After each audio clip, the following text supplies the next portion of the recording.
होली हेते बवाल करबै छोरी के गाले लाल गाले लाल।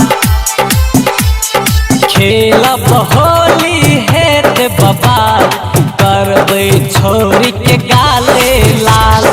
खेलब होली हेते बवाल करबै छोरी के गाले लाल। खेलब झुम झुम के डालब रंग घूम के, खेलब झुम झुम के डालब रंग घूम के।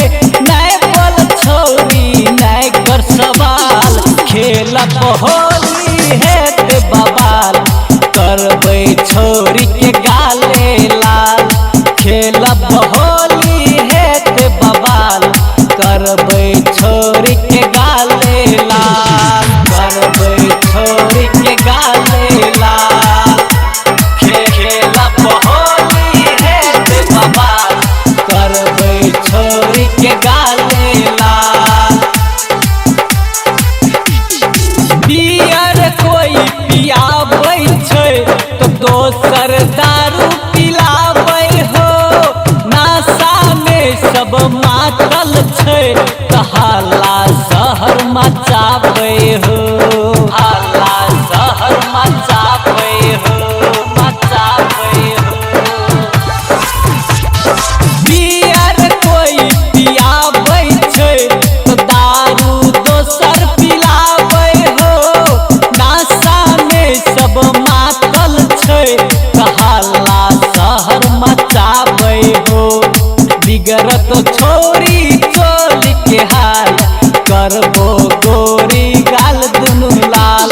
खेलब होली हेते बवाल करबै छोरी के गाले लाल। खेलब होली हेते बवाल करबै छोरी के गाले लाल करबै छोरी के गाले लाल।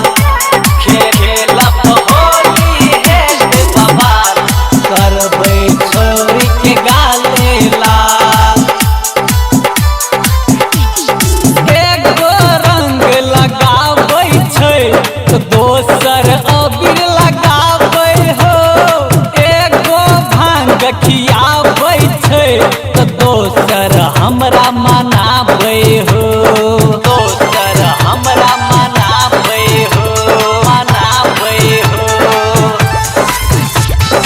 एगो रंग लगाबै छै तो दोसर अबीर लगाबै हो।